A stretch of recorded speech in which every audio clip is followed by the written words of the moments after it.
Very much, thank you. Mir साहब।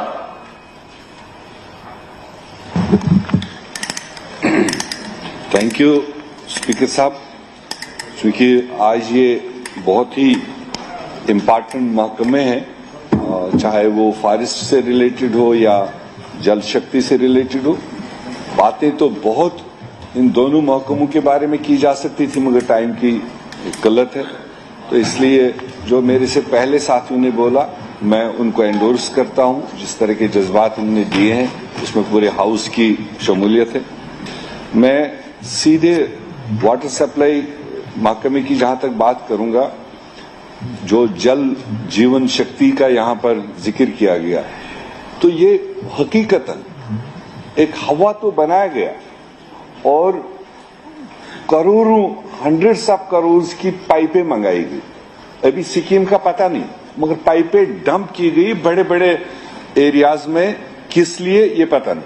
मैं आपको एक मिसाल दे दूं। इसी विंटर में हमारे गांव में जबरदस्त एक्यूट पानी की प्रॉब्लम आई, तो मैंने टीम लिया वहां पर पीएचई का। मैंने कहा ये देखो, बर्फ भी थी, तो मैंने कहा देखो क्या इश्यू क्या है।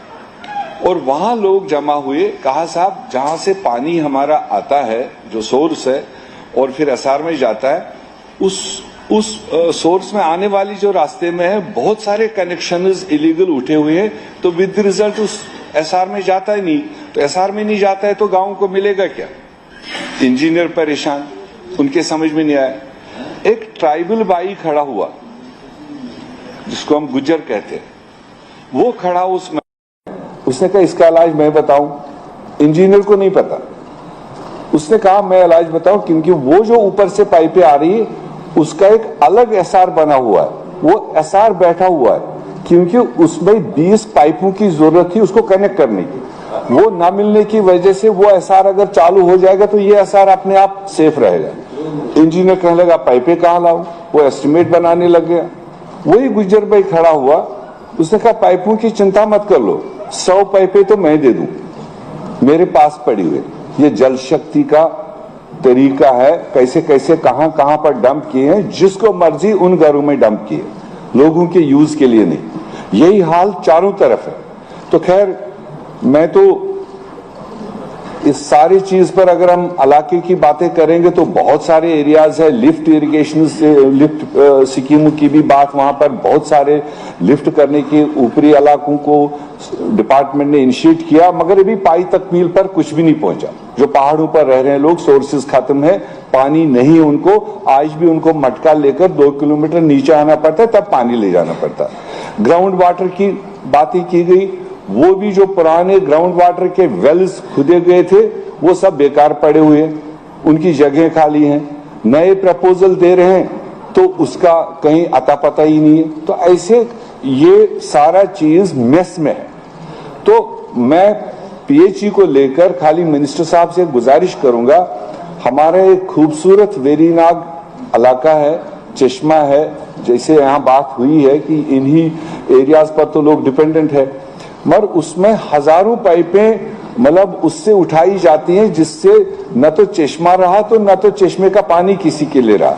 तो मेरी गुजारिश है वो जंग पाइप्स उठा करके उसका एक डैम बना करके, ताकि वो नाला जो है खूबसूरती उसकी बनी रहे। ट्राउट नाला है वो, जैसे कुकरनाग में किया वैसे वेरीनाग के भी वो जंग पाइप्स उठाए जाएं, ताकि लोगों को साफ पानी भी मिले और शहर की वो भी हो जाए।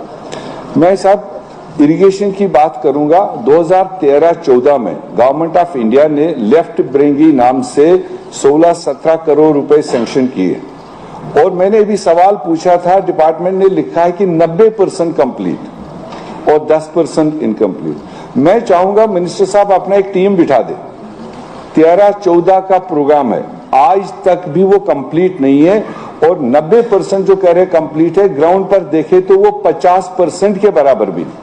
अलाइनमेंट गलत, और उसका जो फीडिंग एरिया है वो त्राई कर रहे हैं। जो पाइन के उसके 10-12 गांव है, उनको इरिगेशन नहीं मिलता है, तो वो पूरे साल सड़क पर होते हैं। तो मेरी गुजारिश है कि उसके लिए एक टीम बिठा दे कि क्या हुआ उसकी, अगर वो फेलियर है तो एक ऑल्टरनेट दे। अगर उसी को सुधार कर सकते हैं, इस आने वाले इरिगेशन सीजन में लोगों को वो इरिगेशन का फायदा मिलना चाहिए। और इसी तरह से आपका ये जो है फारिस से रिलेटेड पहले जमाने में लोगों को लकड़ी मिलती थी, आज तो कुछ भी नहीं। फारिस के पास जाए एसएफसी, एसएफसी के पास जाए फारिस, कॉमन मैन सफर कर रहा है।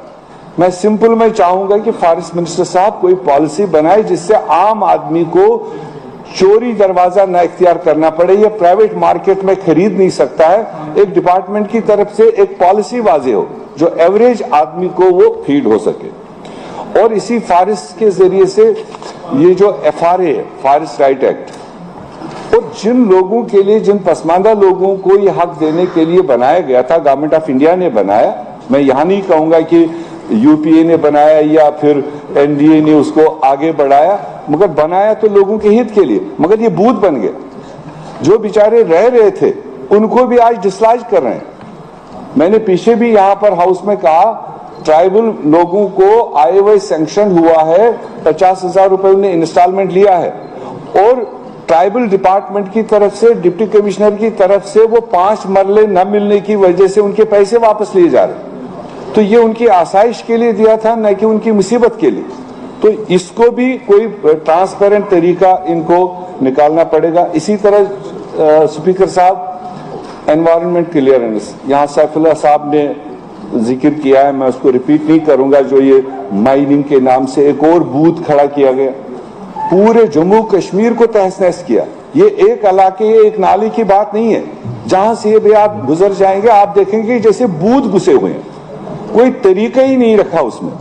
और उसमें भी मैं किसी पर्टिकुलर ऑफिसर को इसमें ये नहीं करूंगा, मगर डिपार्टमेंट ओवरऑल जिनका असर रसूख है उनको ECI भी मिल रहा है, उनको दूसरे NOCs भी मिल रहे हैं, रातों रात वो घुसते जा रहे हैं। जो और बहुत सारे एरिया जेन्युइन है जहां पर इनकी स्कोप है, वहां पर क्यों कैसे किया जा रहा है, तो इसका भी आपको संज्ञान लेना पड़ेगा। ये जो ये एनवायरमेंट क्लियरेंस के मतलब इस छतरी के नीचे बहुत बड़ा मामला चल रहा है। और इसी तरह से ट्राइबल प्लान की, ये लास्ट वर्ड में कहूंगा शॉर्ट, ट्राइबल प्लान की बात की गई। मैं देख रहा हूं, पहले तो मैं MLA नहीं था मगर नजर रखता था लाके, इस ट्राइबल अफेयर्स डिपार्टमेंट में भी मतलब एक अपनी ही चैनल चल रही है। एक मोहल्ला है, कोई 50 घर है, ऐसी तो आबादी बहुत बड़ी है, पर एक जगह पर खाली 50 घर है। उसी 50 घर वाले एरिया को एक पर्टिकुलर पर्सन हर साल ट्राइबल डिपार्टमेंट से ऊपर से डायरेक्शन लेकर आता है, ऑर्डर स्पेसिफिक 20 लाख 30 लाख 20 लाख 30 लाख, उसी 20 घरों वाले मोहल्ले में वो हर साल यूटिलाइज होता और वही करता है। तो ये तो इंसाफ नहीं है। अगर ट्राइबल प्लान के तहत में देखा जाए कि जो जरूरियात की चीजें हैं और इतने वाइड स्प्रेड एरिया में, और कंसर्न MLAs को या तब जो थे कंसर्न नुमाइंदे, उनसे पूछा जाता शायद और लोगों को और तरीके से फायदा होता। तो इसको भी देखने की जरूरत है। मैं आपका शुक्रगुजार हूं कि आपने टाइम लिमिट करते हुए बात रखने का मौका। Thank you.